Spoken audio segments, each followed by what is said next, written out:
बीमारी कहाँ होती है? शरीर में। तो मैं आत्मा हूं और शरीर पड़ोसी है। बोलो ना हाँ। मैं आत्मा हूं और मेरे बाजू में जो रहे वो कौन है? पड़ोसी हुआ ना, बहुत नजदीक का पड़ोसी है, ठीक है ना? इसको पड़ोसी मान लेना। आप अपने घर के पड़ोसी की चिंता करते हो क्या? उसका बच्चा फेल हो जाए तुम्हें चिंता होती है क्या? बोलो ना नहीं। उसके घर का दरवाजा टूट जाए तुम्हें चिंता होती है क्या? उसके घर में कोई बीमारी आदि हो जाए तुम्हें टेंशन होती है क्या? नहीं होती है। बोलो ना नहीं होती ना, है? और ये शरीर रूपी पड़ोसी में कुछ हो जाए तो कोई बीमारी हो जाए तो है, होती है ना टेंशन। पहले तो इसको पड़ोसी बोला करो, शरीर को पड़ोसी बोला करो, इसको मेरा शरीर मत बोला करो। ये कहना चाहिए ये आत्मा का पड़ोसी है। अब पड़ोसी के घुटने के में दर्द हो रहा है तो क्या बोलना चाहिए? पड़ोसी के घुटने में दर्द हो रहा है। आपको भूख लगे तो क्या बोलना चाहिए? बोलो ना। पड़ोसी को भूख लग रही है। किसको भूख लग रही है? पड़ोसी को भूख लग रही है। आपको नहाना हो तो क्या बोलना चाहिए? पड़ोसी को नहलाने ले जा रहे हैं भाई, क्योंकि मैं आत्मा हूं और शरीर पड़ोसी है। आप दिन भर सुबह से शाम तक इसे पड़ोसी बोलना शुरू कर दो, देखो आपका शरीर से जितना अधिक प्रेम है कम होना शुरू हो जाएगा, क्योंकि हमने इसको पड़ोसी मान लिया है। पड़ोसी से जितना प्रेम करते उतना शरीर से रह जाएगा, और जो मैं हूं, मैं आत्मा हूं, इससे प्रेम बढ़ जाएगा। इससे प्रेम बढ़ाना हो आत्मा से तो शरीर को पड़ोसी मानो। अभी हमने शरीर को ही आत्मा मान लिया है, इसलिए जो मूल हमारी आत्मा है वो छूट गई है और शरीर को ही सब कुछ मान लिया है। ऐसा है कि नहीं? तो 8 दिन का, 15 दिन का, महीने भर का नियम ले लो। जब भी भूख लगे तो कहना पड़ोसी को भूख लगी है। जब सिर में दर्द हो तो कहना है पड़ोसी के सिर में दर्द हो रहा है? जब भी घुटने में दर्द हो तो कहना भाई साहब पड़ोसी के घुटने में बहुत दर्द हो रहा है। पहली बार तो वो नहीं समझेगा, क्योंकि नई नई बात है, नया नया विचार है। पहली बार तो कोई समझेगा पागल है क्या, पड़ोसी की ओर चिंता ये क्यों कर रही है? कहना भैया मैं आत्मा हूं, शरीर मेरा पड़ोसी है, और मेरा नियम है कि 1 महीने तक मैं इसको पड़ोसी कहूंगी। कितने महीने तक? संभव है कि नहीं? अरे बोलो ना, संभव है कि नहीं है? 1 महीने तक इसको पड़ोसी मान सकते हो? नहीं, 1 महीने के लिए। अरे बोलो ना, कौन कौन मान सकता है? हाथ उठा के बताओ, 1 महीने के लिए कौन कौन पड़ोसी मान सकता है इसको? अरे जो अच्छे से हाथ उठाओ ना, बच्चे भी, हाँ सारे बच्चे हाथ उठाएं। क्या कहना है? पड़ोसी नहाने जा रहा है, पड़ोसी भोजन करने जा रहा है, पड़ोसी के घुटने में दर्द हो रहा है उसे दवाई खिलाना है, यही कहोगे ना? पक्का? चलो ठीक है, बड़ा अच्छा लगा। कम से कम प्रवचन सुनना सार्थक हो जाएगा। इसको पड़ोसी बना के देखो, प्यार अपने आप कम हो जाएगा। पड़ोसी को नए नए कपड़े पहनाना है।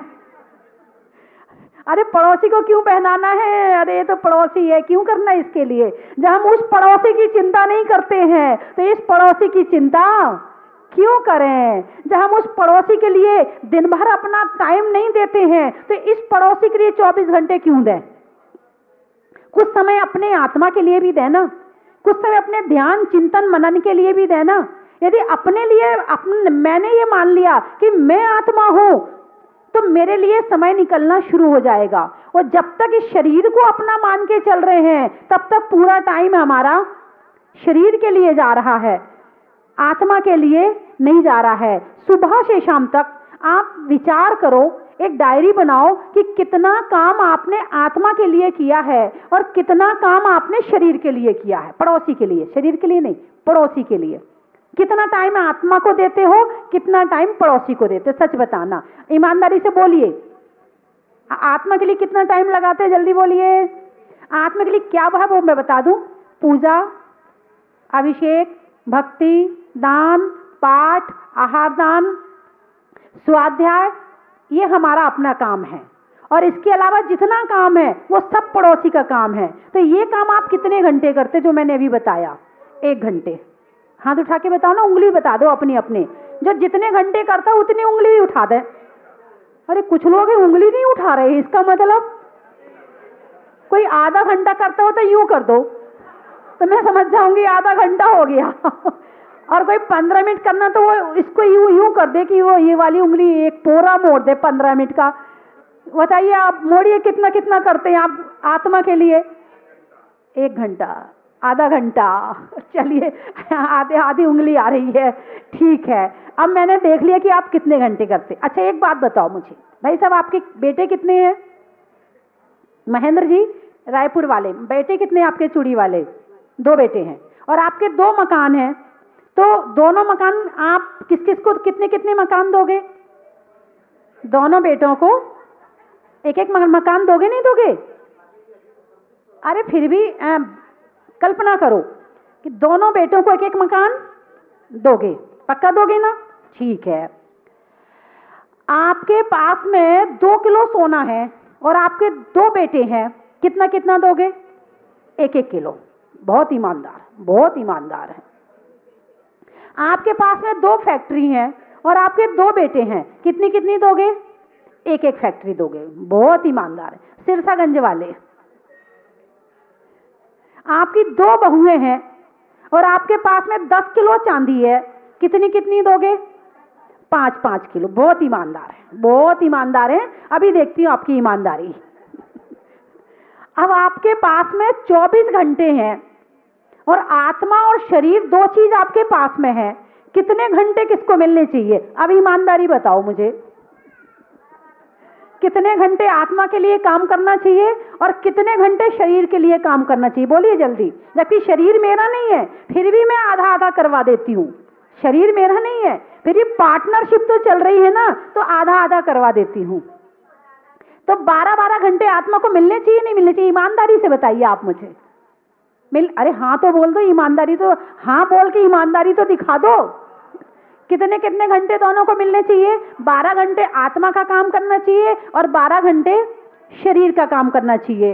अब 12 घंटे मेरे ख्याल से संसारी प्राणी के लिए बहुत ज्यादा है ना? क्योंकि वो इस समय आज की डेट में शरीर के स्तर की जिंदगी जी रहा है, आत्मा के स्तर की जिंदगी नहीं जी रहा है। चलिए मान लीजिए थोड़ा और बेईमानी खुद के साथ कर लें, 18 घंटे शरीर को दे दें, 6 घंटे के लिए आत्मा को तो दें। अरे बोलिए ना, ये बेईमानी किसके साथ हो रही है? यदि तुम्हारा पार्टनर ज्यादा हिस्सा ले ले, तुम्हें कम दे, तो क्या करोगे? पार्टनरशिप छोड़ दोगे? बेईमानी कर रहा है। अब तुम अपने साथ ही बेईमानी कर रहे हो, दूसरा क्या करे?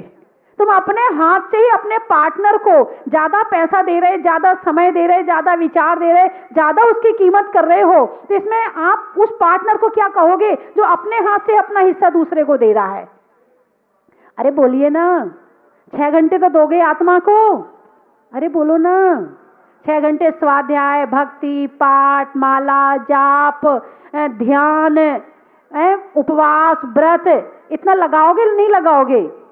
अरे बोलो ना, कौन कौन लगा सकता? 6 घंटे जल्दी दिखाओ, उंगली दिखा दो, 5 वाली उंगली दिखा दो। अच्छा चलो 5, एक हाथ दिखा दो पूरा। 6 घंटे में भी कम कर दिया मैंने, एक हाथ पूरा दिखा दो। अब वो भी नहीं हो सकता, 5 घंटे भी नहीं हो सकता। नहीं, हमारी बहन जी ने हाथ उठाया अभी, और हमारी बहन जी अभी भाई साहब बता रहे थे, महेंद्र जी, पिछले बार जब हम आए थे ये जहाजपुर, तो यहाँ पर इन्होंने रास्ते में कहीं और गए थे, खाना छोड़ दिया।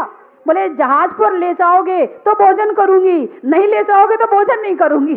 और भोजन इन्होंने यहीं आकर के किया था पिछली बार जब आए थे। इस बार महेंद्र जी कह रहे थे इस बार मैं इनको लेके आया हूं। मैंने कहा बात बराबर हो गई है। एक बार आप लेके आए, एक बार आप लेके आए, अगली बार कौन लाएगा आपको? वो और बता दो मुझे। अब बच्चे लेके आएंगे, बहुत अच्छी बात है, अब बच्चों का नंबर है। तो इस तरह से आप यहाँ आए, इसमें आत्मा का भला है। तीर्थ यात्रा आत्मा के लिए की जाती है, शरीर के लिए नहीं की जाती। भावों की शुद्धि के लिए की जाती है, परिणामों की शुद्धि के लिए की जाती है। आप तीर्थ यात्रा करें, ये आत्मा का काम है। किसका काम है? आत्मा का। लेकिन कितनी तीर्थ यात्रा करते हो धर्म स्नेही बंधुओं? आप लोग बहुत दिन से प्रोग्राम बना रहे थे, जहाजपुर जाना है। बंबई से आए, रफीगंज से आए, सलूम्बर से आए, अहमदाबाद से आए, झालावाड़ से आए, जोधपुर से आए, जगह जगह से लोग आए। और यात्रा हमारे जीवन में एक नया रंग भर देती है, एक हमारी बैटरी चार्ज कर देती है। जो पुराने घर के विचार हैं उनको समाप्त करके एक नए विचारों को हमारे मन में जन्म देती है। और यात्रा के माध्यम से मन भी पवित्र होता है, आत्मा भी पवित्र होती है, विचार भी पवित्र होते हैं। घर में रहते हुए बहुत बोर हो जाते हैं लोग, कहीं जाना है, बहुत दिन हो गए, अब अच्छा नहीं लग रहा है। ऐसा करते कि नहीं करते? दोनों बातें हैं, कहीं जाना है, कहीं जाना है, कहीं जाना है। प्रोग्राम बनाते बनाते बनाते 1 महीना हो जाता, 2 महीने हो जाते, 3 महीने हो जाते हैं, कभी कभी तो 6 महीने और साल भर भी हो जाते हैं, फिर भी प्रोग्राम नहीं बन पाता है। और कभी कभी अचानक ऐसे ही बैठे हैं, मन में कोई भाव नहीं है, ऐसा पुण्य का उदय आया, अचानक पड़ोसी जा रहा है, चल रहे के जहाजपुर, हाँ चलो, ये लो, आधे घंटे में तैयारी हुई और चले गए। कभी कभी ऐसा भी हो जाता है। तो घर में रहते हैं, जैसे कि एक बहता हुआ पानी होता है, उसमें जीव जंतु नहीं पड़ते हैं, और जहां पर पानी रुक जाता है वहां मच्छर आदि पैदा हो जाते हैं। अब श्रावक जो है, साधु संत तो चलते रहते हैं, लेकिन श्रावक एक ही जगह रहेगा, उसका शहर एक ही जगह होगा, उसके जो मिलने जुलने वाले हैं वो भी एक जगह होंगे, तो उसमें मच्छर मक्खी कषायों के पैदा हो ही जाते हैं।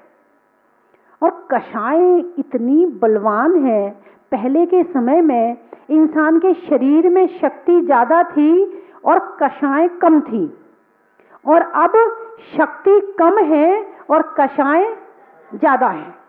पहले मोटा खाते थे, मोटा पहनते थे और मन मस्त रहता था, अब पतला खाते हैं, पतला पहनते हैं और मन बड़ा परेशान रहता है। सारी दुनिया की बात है, ये एक जगह की नहीं है। पश्चिमी सभ्यता आ गई यहां पर। कौन सी सभ्यता आ गई? पश्चिमी। सूरज कहां डूबता है? पश्चिम में।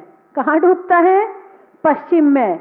और डूबती हुई सभ्यता, डुबाने वाली सभ्यता भारत में आ चुकी है, प्रवेश कर चुकी है। अब आप चाहो कि अपने बच्चों को जीन्स पहनने से मना कर दो तो वो तुम्हें छोड़ सकते हैं, जीन्स नहीं छोड़ सकते हैं।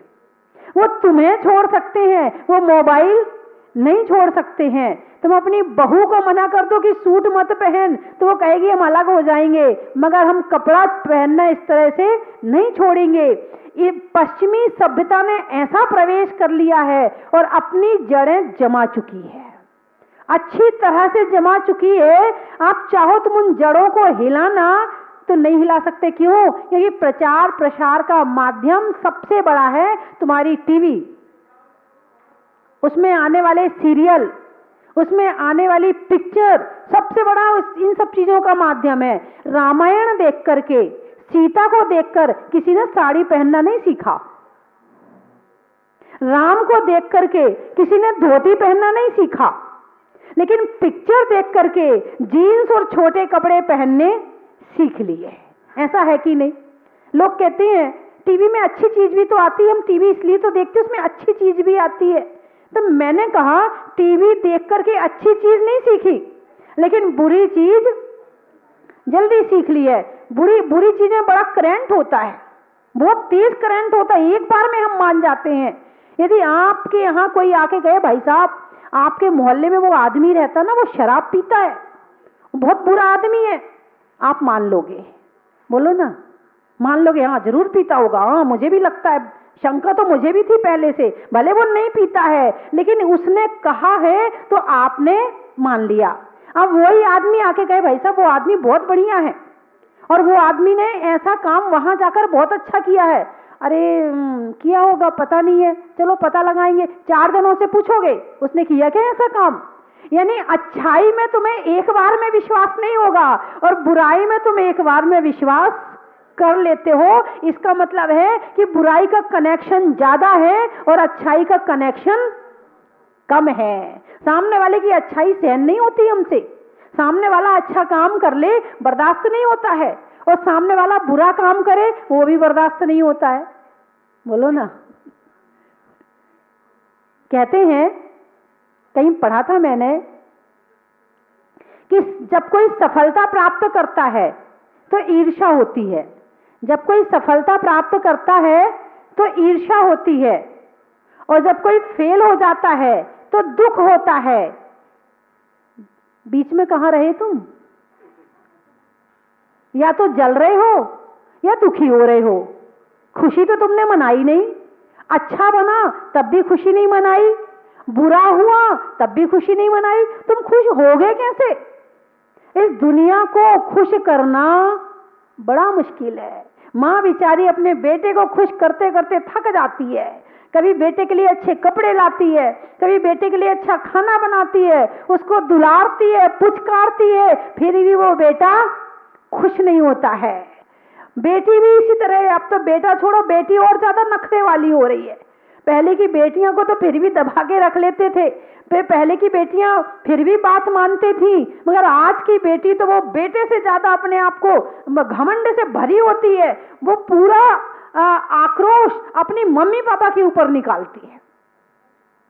मम्मी पापा ने जन्म दिया, सेवा करी, गंदगी साफ करी, खिलाया पिलाया, बड़ा किया, इतना सब कुछ किया, उसके बाद भी जब देखो वो बेटी माँ पर चिल्लाती है, माँ को दुत्कारती रहती है, मम्मी तुम्हें कुछ नहीं आता है, आप नहीं जानती हो कुछ भी, आप मत बोला करो बीच में। ओहो, जिसने बोलना सिखाया उसका बोलना बंद कर रही है, जिसने जीवन जीना सिखाया उसको दुत्कार रही है। बताओ, कभी कभी तो जो ज्यादा जब बच्चे परेशान करते होंगे तो निश्चित ही माँ बाप के मन में एक विचार आता होगा, हे भगवान, इससे अच्छा कि बच्चे, बोलो ना, नहीं होते।